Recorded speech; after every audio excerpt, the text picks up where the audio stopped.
The unstable molecules, they're breaking apart. I'm breaking apart. At a molecular level. My concern is that the others are affected too, or will be very soon. My powers are dying, and they're taking me with them. Today on the Comic Book Report, Fantastic Four, the Matt Fraction Omnibus. Stick around and check it out.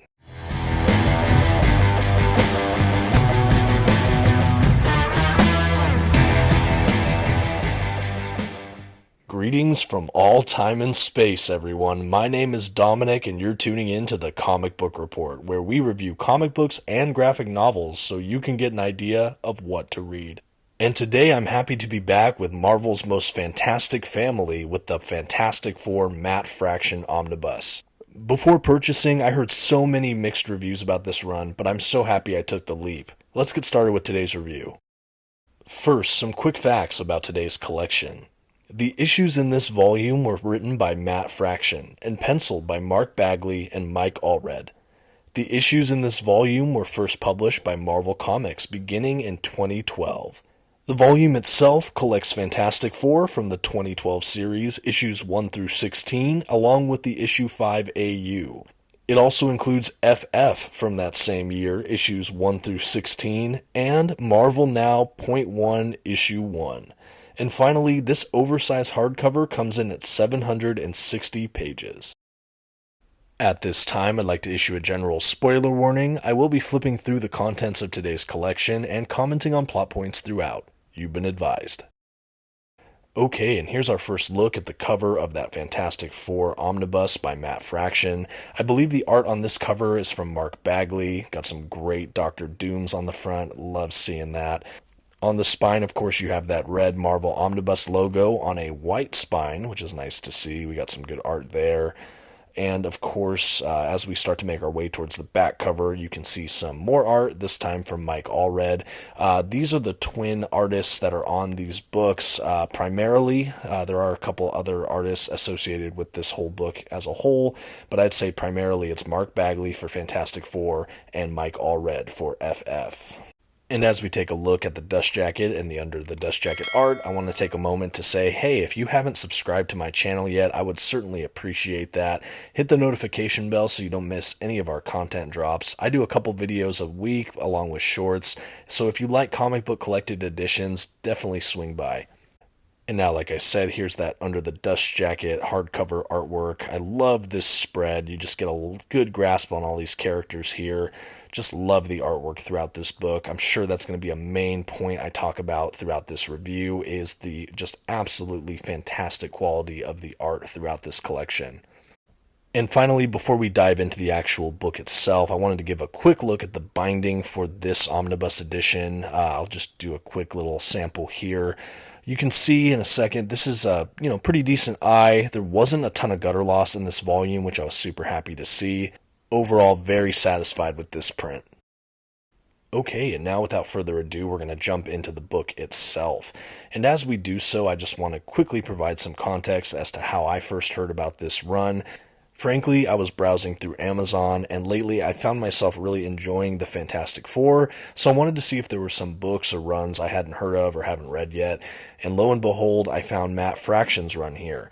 At the time I purchased this, it seemed to be for a pretty affordable price, almost suspiciously so I actually looked ahead at some reviews. I watched some reviewers on YouTube to see kind of what the consensus on this run was, and I was surprised to find that a lot of people don't like this Matt Fraction run, but personally, I've really liked a lot of what I've read by Matt Fraction between Hawkeye and some of his Iron Man stuff.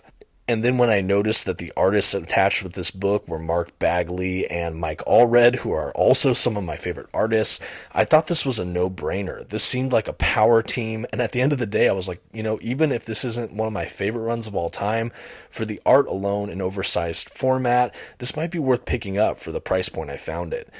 Further research, I found that this actually takes place directly after Jonathan Hickman's epic run on the series. I reviewed both of his omnibuses, his entire run, in an earlier video a few months back, and that actually helped paint the context for this. I think that a lot of people review this so poorly because it was the direct chaser after Hickman's run. And Hickman's run is largely considered one of maybe the top 3 best runs in the entire 60-year history of the Fantastic Four.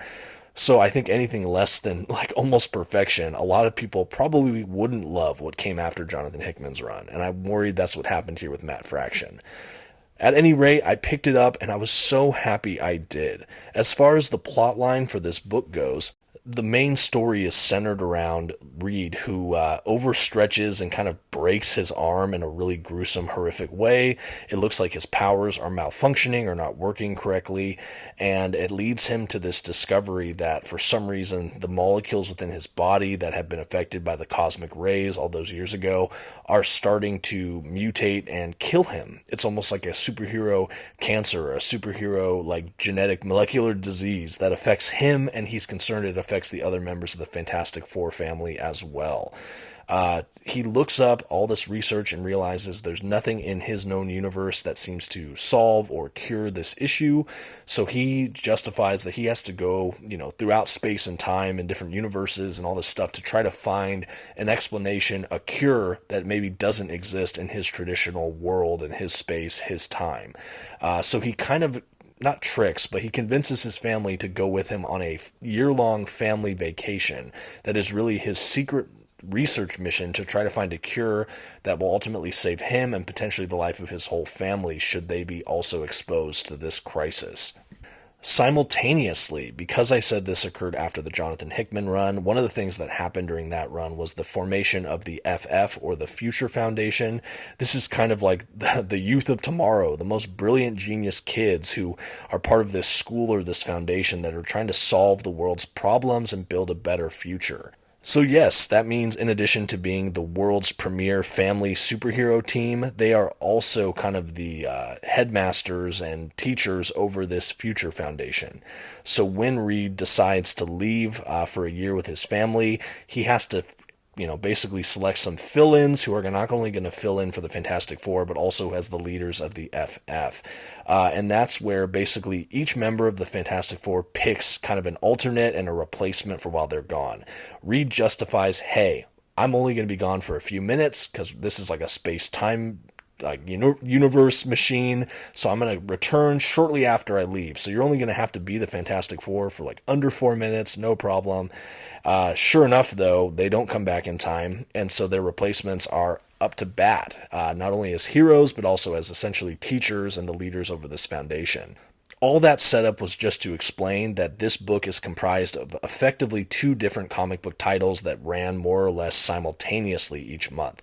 That is the Fantastic Four, which follows the adventures of Reed and the rest of the original Fantastic Four and their kiddos through the multiverse, time and space to try to find the cure for this thing that initially no one else knows about but Reed Richards. And the other title is FF, for the Future Foundation, which follows kind of the fill-in Fantastic Four team and this team of children as they have their own exploits during this interim period while the real Fantastic Four are gone. I think this was such a brilliant setup that really makes me feel like I'm getting 2 omnibuses for the price of 1. Yes, the stories overlap and they kind of mesh together really well. They culminate into a really satisfying conclusion in my opinion, but effectively you can almost read these as 2 separate titles that are just kind of braided together throughout the book. And yes, for the most part it is 1 issue here, 1 issue here, 1 issue here, 1 issue here, back and forth between the 2 titles. One of the things I love is both are written by Matt Fraction, so you have a very clear sense of voice, purpose, and direction for the series, but the artist, primarily the artist on Fantastic Four, is, as I mentioned, Mark Bagley, and the artist on FF is primarily Mike Allred. And those art styles could not be more different. Mark Bagley, I love from all his work on Spider-Man, Ultimate Spider-Man. He has a more realistic, just beautifully detailed kind of work.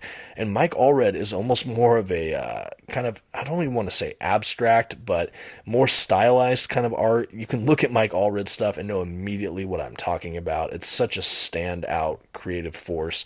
And to have 2 of these artists who are so different, but just some of my favorites. Working under the same omnibus, I could not have been happier. And it really was refreshing reading this book because I felt like every issue alternating, I felt refreshed every issue versus being like, okay, I got to read 20 issues of this same series back to back to back and kind of getting maybe burnt out. I felt like because it alternated, I was always getting refreshed. And if I felt like Fantastic Four was slowing down, lo and behold, FF had something creative and fun going on, or vice versa. And I think that that's really the strength of this book for me, is that you get such a diversity of content with a singular vision. And I think it was just executed very well. And while the art styles are super different, they are consistent within their books. And I just think it's an absolute standout with this oversized edition. Like all the other Marvel omnibuses, this is an oversized, glossy print page in this omnibus. I didn't notice a ton of bleed through overall. I think, like I said, this is really well printed, very little gutter loss. My copy, just very happy with it, and I was just, overall impressed with this, and I loved seeing this artwork showcased all the way through. Now that I set a little bit of setup for the Fantastic Four series, as Reed and family, have their adventures through time and space, I want to spend a little bit of time talking about the FF title themselves. I think that this is really just kind of a fun mix of situations that happen that create the new FF. As I mentioned earlier, each of the core Fantastic Four members gets to find their replacement or kind of understudy while they're away. Reed Richards chooses Scott Lang, the Ant-Man. The Thing chooses She-Hulk, of course. Sue chooses Medusa of the Inhumans. And the Human Torch kind of chooses his sort of girlfriend at the time, Darla, who takes on a Thing-like robotic sort of armored suit. And the four of them are effectively the new Fantastic Four and the leaders of the Future Foundation while the other Fantastic Four is away. And this is a very eclectic group who does not have much history with each other overall in every case. But I really liked their chemistry, and there was a level of chaos that I think was underscored by just the weirdness of this pairing that really served the storytelling super well, as these heroes were all thrust into a truly chaotic situation. Another note I really enjoyed as well, we have some homage all the way back to Fantastic Four 1, where the first villains that this FF, the new team, has to face is effectively the same villain that the Fantastic Four first had to fight in their first issue. I thought that was a great way to throw back to the history of the team while also, again, establishing a new status quo with this interim team.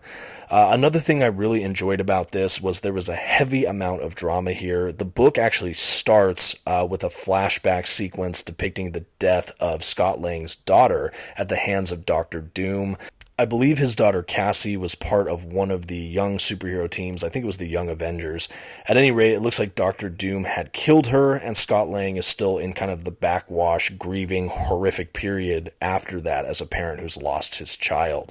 So the fact that you now have him as the de facto leader of the Fantastic Four, who of course their arch rival being Dr. Doom, I knew right away that this was an excellent setup for this book that immediately gripped me and had me eagerly awaiting the face-off between Ant-Man and Doom, which, yes, we do get that by the book's conclusion, and it was satisfying, at least in my mind.